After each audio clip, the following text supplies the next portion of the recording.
Well, the Federal Reserve signaled raising interest rates as inflation soars nationwide, but it's unclear just how much the rate hike could be or how often to expect the increases. Some analysts anticipate at least 4 hikes starting in March.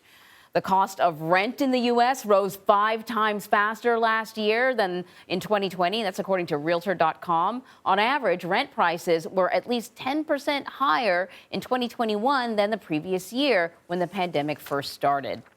But today's top story, the worldwide chip shortage. In a report released this week, the Commerce Department warns Congress about potential national security risks linked to the short supply as demand increases. So Sarah Ewall-Wice is with us now following this story. So this is sort of interesting because you just I think of the chip shortage as an inconvenience, and we know that it really sort of held up, I think, car sales for sure. So what is the cause of this shortage, and what is being done to help ease it? Yes, well, we think of chip shortage as an inconvenience, but they're really in a lot of the things we use every single day. And so this was one of the things that was directly impacted by the pandemic, by the shutdowns in 2020. It's a very multifaceted supply chain.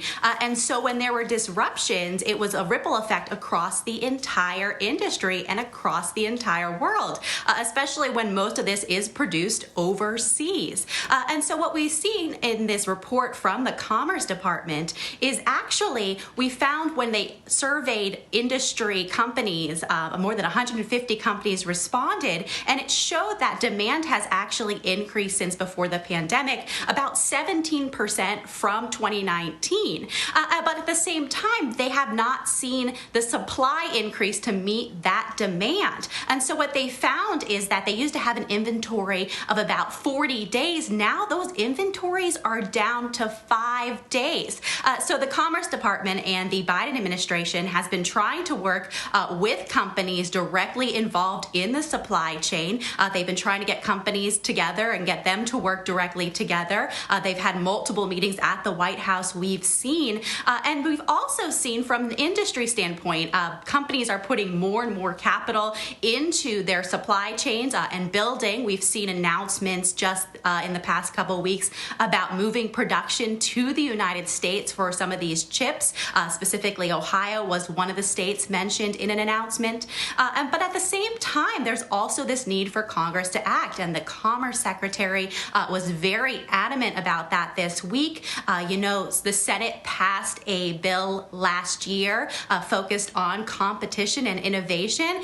There have been some challenges with that, but just this week, the House introduced its version of the same bill. And so they're trying to come to an agreement, and they'll be able to move forward on that, which the administration is really supporting. It has about $52 billion for the chip supply chain. But, that, of course, will take some time through legislation, but then also implementation and moving forward with some of these plants getting to the U.S. So listen, I can understand why the Commerce Secretary, Gina Raimondo, would say that this is an economic issue, but why is it also a national security issue? When it comes to national security, we've been relying on all these other countries for the technology that we need to function day to day. And that has been a challenge specifically when we're relying on places like China, Taiwan to produce a lot of this technology and then get it back to the United States. I think the global pandemic has really highlighted just how much we're relying on overseas production for these types of things. In terms of the economic impact, we've been hearing about this inflation that's impacted you and me at home with rising prices, about 7% over the past year. But as you mentioned, one of the things that really drove that inflation was automobile sales. We saw that used cars and trucks, with the high demand and low supply, prices shot up 37% or more last year. And in terms of new vehicles, we also saw prices go up 12% last year, roughly. And so those are just some of the things that are using chips, multiple supply chains, and haven't had what they needed. And so it's had a ripple effect across the economy here. So much for the raise that we all got, allegedly. Economists say that we're making more money now, but it's been all eaten up. Sarah, thank you very much.